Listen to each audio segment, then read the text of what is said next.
कैसे हैं आप सभी। आप सब लोगों ने सीटेट का एग्जाम दिया था और काफी लंबे टाइम से आप लोग इंतजार कर रहे हैं उसकी जो ऑफिशियल आंसर की है उसका जो रिजल्ट है वो कब आएगा। उसके अलावा आप लोगों के माइंड में ये भी सवाल है कि नेक्स्ट सीटेट कब होगा। उसके अलावा अगर मैं बात करूं, कुछ कुछ कैंडिडेट्स ऐसे हैं जिन्होंने अपना फॉर्म भरते टाइम क्या किया था कि उन्होंने जो है वो अपना नाम गलत लिख लिया, अपनी कास्ट गलत लिख ली, अपनी कैटेगरी गलत लिख ली, या फिर फादर नेम, मदर नेम, या फिर उनके जो फोटो है उसमें थोड़ी बहुत मिस्टेक हो गई है, एड्रेस में अगर मिस्टेक हो गई है।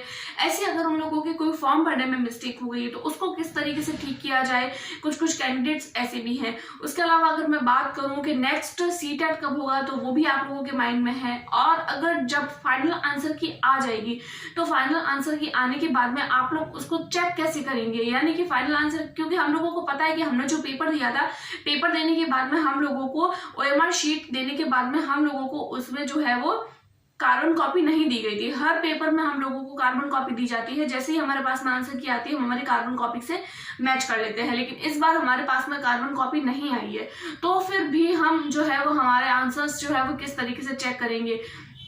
तो इन सब जितने भी ये सारे डाउट हैं, इन सारे के सारे डाउट्स को आज की वीडियो में मैं क्लियर करने वाली हूँ। तो वीडियो को एंड तक देखिएगा, क्यों पहले आप वीडियो को देखते नहीं है फिर आप लोग कमेंट बॉक्स में जो है वो क्वेश्चन करते हैं, तो फिर देखिए हर कमेंट का आंसर करना जो है वो पॉसिबल नहीं हो पाता। तो आप वीडियो को पूरा देखिए, आप लोगों के सारे डाउट जो है वो क्लियर हो जाएंगे।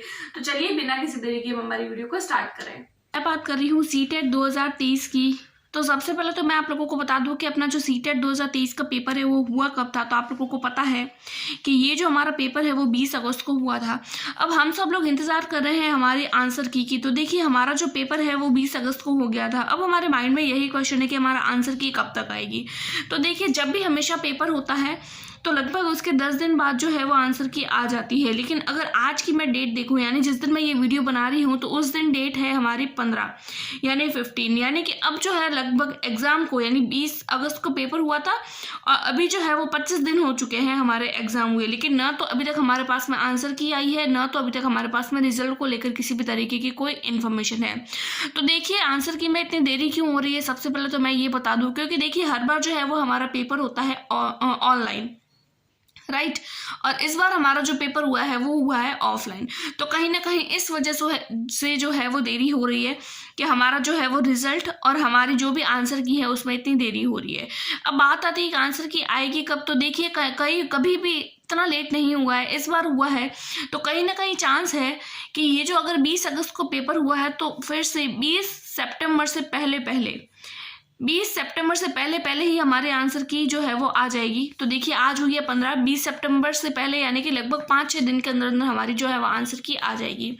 उसके बाद में अगर मैं बात करूं कि आपकी जो OMR शीट है, OMR यानी कि आंसर की आने के बाद में आपके जो है वो OMR शीट को चेक कैसे करेंगे, आप लोगों को कैसे मिलेगी, आप लोग लैंग्वेज जो है उसको किस तरीके से जो है वो चेक करेंगे, क्योंकि सबकी अलग अलग लैंग्वेजेस है। तो देखिए सबसे पहले मैं आप लोगों को बता दूं कि क्योंकि आप लोगों को इस बार जो है वो कार्बन कॉपी नहीं दी गई है, OMR हम लोगों ने जो भरा था उसकी हमको कार्बन कॉपी नहीं दी गई है। तो हम चेक कैसे करेंगे जब हमारी फाइनल आंसर की जो है वो आ जाएगी। तो देखिए हम लोगों ने जो एप्लीकेशन फॉर्म भरा था, एप्लीकेशन फॉर्म के नंबर होंगे हमारे पास में, उसका जो भी पासवर्ड है वो है हमारे पास में। जैसे ही हमारे आंसर की आएगी हम लोगों को अपना एप्लीकेशन फॉर्म खोलना है, उसका जो भी पासवर्ड है, जो भी हमारा उसका जो पासवर्ड है उसको लगाना है, तो हमारा एप्लीकेशन फॉर्म जो है वो फिर से खुल जाएगा। खुलने के बाद में हमारी जो OMR शीट है, यानी कि फर्स्ट पेपर या सेकंड पेपर या दोनों की बात करिए, OMR शीट जो है वो हमारे एप्लीकेशन फॉर्म पर जो है वो डाल दी जाएगी। यानी कि ये काम जो है वो खुद CBSE करेगा, राइट। OMR शीट जो है वो आ जाएगी। उसके बाद में आप लोगों के जो है वो आंसर की आपके पास में होगी। अब माइंड में ये सवाल आता है कि आप आंसर की को चेक कैसे करेंगे। जैसे कि आपका मान लीजिए, देखिए ये एग्जाम जो होता है वो इस तरीके से होता है, किसी को A वाला पेपर मिलता है, किसी को B वाला, किसी को C वाला, तो किसी को D वाला। अब मान लीजिए आपको B वाला है तो आप किस तरीके से चेक करेंगे। तो देखिए OMR शीट आने के बाद में सबसे पहले आप लोगों को चेक करना है, और आंसर की आने के बाद में सबसे पहले आप लोगों को चेक करना है कि ये आंसर की कौन से वाली सीरीज की है, A की है, B की है, C की है या D की है। तो आप लोगों को देखना है कि आंसर की जो भी B की होगी और आपका भी जो सीरीज है वो B का है, तो आपको B को B के साथ में मैच करना है, A है तो A को A के साथ में मैच करना है, C है तो C को C के साथ में मैच करना है, D है तो D डी को डी के साथ में। कई बार क्या करते हैं बच्चे की खुद की यानी कैंडिडेट की खुद की जो कॉपी होती है वो तो यानी कि उसको जो एग्जाम में होता है वो तो बी फॉर्म में दिया हुआ होता है, लेकिन वो कैंडिडेट जो होता है वो ए वाली जो आंसर की चेक कर लेता है, फिर उसको लगता है मेरे सारे गलत हो गए, वो घबरा जाता है, फिर वो यहाँ वहाँ जो है वो पूछता रहता है कि मेरे इतने सारे गलत हो गए हैं। तो देखिए ऐसा नहीं करना, आपको ध्यान से देखना है। अगर आपका सी है तो सी के साथ मैच करिए, डी है तो डी के साथ, बी है तो बी के साथ और ए है तो ए के साथ में। तो एप्लीकेशन फॉर्म में आप लोगों को ये सारी की सारी चीज़ें जो है वो बहुत आसानी से मिल जाएगी। तो आप लोगों को इसके रिगार्डिंग किसी भी तरीके से कोई घबराने की ज़रूरत नहीं है। उसके बाद में अगर मैं बात करूं हमारे लैंग्वेज की कि आप लोग लैंग्वेज को कैसे चेक करेंगे, देखिए लैंग्वेज के रिगार्डिंग भी जो है, मान लीजिए आपका बी है, मैंने अभी बी का ही बताया, मान लीजिए आपका बी है, तो देखिए बी में भी लैंग्वेज लिखी हुई होती है। मान लीजिए आपने हिंदी है तो हिंदी का अलग से उसमें सीरीज़ होगी बनी हुई, इंग्लिश की भी अलग से सीरीज़ होगी बनी हुई, आपके अगर आप लोगों ने संस्कृत भरी है, उर्दू भरी है, पंजाबी भरी है या फिर और भी कोई, देखिए बहुत सारी लैंग्वेज है, आपकी जो भी लैंग्वेज होगी आप लोग देख लीजिएगा। अगर हिंदी है, मान लीजिए आपकी फर्स्ट लैंग्वेज हिंदी है, सेकंड लैंग्वेज इंग्लिश है, तो उसमें क्लियर लिखा हुआ होगा Hindi as a first language, English as a first language या English as a second language. तो आप लोगों को वो आंसर की देखने के बाद में आराम से वो चीज़ें जो है वो समझ आ जाएगी। बस आप लोगों को उसको एक बार ध्यान से देखना है, उसको अच्छे से पढ़ना है, तो आपको खुद ब खुद आ जाएगी, फिर आपको किसी को भी कुछ भी पूछने की ज़रूरत नहीं है। उसके बाद में अगर मैं बात करूं कि आपके जो भी मार्कशीट आएगी उसमें आप लोग देखेंगे कई कैंडिडेट जो है वो घबरा रहे हैं कि हमने जो एप्लीकेशन फॉर्म भरा था तो हमने हमारी कुछ चीज़ें जो है वो गलत भर दी है। जैसे आपका नेम अगर आपने गलत भर दिया है, डेट ऑफ बर्थ गलत भर दी है, आपके पेरेंट्स के नेम गलत हो गए हैं, साइन, फोटो या फिर आपको जो एड्रेस, लैंग्वेज जो है वो भी अगर आप लोगों ने गलत भर दी है तो आप उसको करेक्ट कैसे करेंगे। देखिए अगर आप लोगों के इस तरीके की चीज़ें गलत हो गई है, देखिए अगर साइन और फोटो गलत होता है तो ये तो हमको एग्जाम से पहले ही ठीक करना होता है, एग्जाम से पहले ही ठीक करना होता है। अगर इसमें कुछ गड़बड़ होती है तो हम लोगों को एग्जाम से पहले ही जो है वो वेबसाइट से मेल आ जाता है और हम लोग ठीक कर लेते हैं। बात आती है एड्रेस की, तो देखिए एड्रेस को ठीक करना इतना इंपॉर्टेंट नहीं है, तो आपको इसके लिए चिंता करने की ज़रूरत नहीं है, राइट। उसके बाद में अगर मैं मेन बात करूं आपके खुद के नेम की, आपके डेट ऑफ बर्थ की और आपके पेरेंट्स नेम की, अगर इन तीनों चीज़ों में मिस्टेक हुई है तो देखिए आपको सिंपली फ्रेंड्स कुछ भी नहीं करना है, घबराना नहीं है।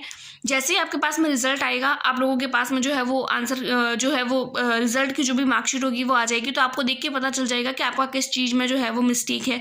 तो आपको क्या करना है, आपको जाना है सीबीएसई की यानी सीटेट की जो ऑफिशियल वेबसाइट है, वहाँ पे आप लोगों को ऊपर की तरफ एक मेल का ऑप्शन दिखेगा। मेल का ऑप्शन दिखने के बाद में आप लोगों को उस पर एक मेल करना है। मेल करने के बाद में देखिए मेल करेंगे तो आपके पास में जो है वो तुरंत रिप्लाई आ जाएगा। अब इसकी गारंटी नहीं है कि तुरंत रिप्लाई आएगा। देखिए अगर वो वेबसाइट एक्टिव होगी तो आपको रिप्लाई मिलेगा, अगर आप वो वेबसाइट एक्टिव नहीं है तो आप लोगों को अभी रिप्लाई नहीं मिलेगा। जब वेबसाइट एक्टिव हो जाएगी तब ज़रूर मिलेगा। आपको मेल करने में कुछ नहीं जा रहा, आपको मेल करना पड़ेगा 1 बार, 2 बार, 3 बार, 5 बार, क्योंकि आपने मिस्टेक करी है तो आपको भुगतना पड़ेगा, वो तो बात ठीक है। अगर आपने किया है तो आपको इतना तो वेट करना ही पड़ेगा, पेशेंस भी रखना पड़ेगा, राइट। तो इस तरीके से आप मेल करिए तो आपके वो चीज़ ठीक हो जाएगी। अगर मेल करने पर भी ठीक नहीं हो रही है तो फिर जो है वो आप लोगों को जो है वो इसकी मेन सीबीएसई की जो ब्रांच है यानी इसका जो मेन हेडक्वार्टर है सीबीएसई का, आपको वहाँ जाना पड़ेगा और वहाँ जाकर जो है आपको सीबीएसई यानी कि आप लोगों को वहाँ जाके जो है वो ठीक करवाना पड़ेगा। तो इसके लिए घबराने की ज़रूरत नहीं है, थोड़ी बहुत आप लोगों को भागदौड़ करनी पड़ेगी और ठीक हो जाएगा, राइट। अब अगर मैं बात करूं कि आपका नेक्स्ट सीटेट कब होगा, तो देखिए सबसे पहले तो हम लोगों को वेट करना है आप लोगों के इस बार का जो सीटेट हुआ था उसका रिजल्ट आने का। जैसे ही उसका रिजल्ट आएगा हम लोगों के पास में नेक्स्ट सीटेट की जो है वो ऑफिशियल जो भी ऑथेंटिक न्यूज़ होगी वो हमारे पास में आ जाएगी। तो इसके रिगार्डिंग किसी भी तरीके के कोई भी डाउट आप लोगों को हो तो आप लोग मुझे कॉमेंट करिए। और आज की वीडियो में आई होप सो आपको ये सारे के सारे डाउट जो है वो क्लियर हो गए होंगे। नेक्स्ट और मेन बात अगर मैं रिजल्ट की कब करूं कि रिजल्ट कब आएगा, तो देखिए रिजल्ट भी जल्द ही देखने को मिलेगा। जैसे ही आंसर की आएगी, आंसर की के 5 से 6 दिन के बाद में आप लोगों को रिजल्ट देखने को मिल जाएगा। किसी भी टीचिंग एग्जाम को लेकर आपके माइंड में कोई भी क्वेरी, किसी भी तरीके का कोई डाउट हो या किसी भी तरीके का कोई क्वेश्चन हो तो आप मुझे कमेंट करिए। मैं वीडियो के थ्रू या फिर कमेंट में आप लोगों को फिर से आंसर देके उसका रिप्लाई जो है वो जरूर करूंगी। उसके अलावा अगर आप लोगों को वीडियो पसंद आई है तो please like, subscribe and share.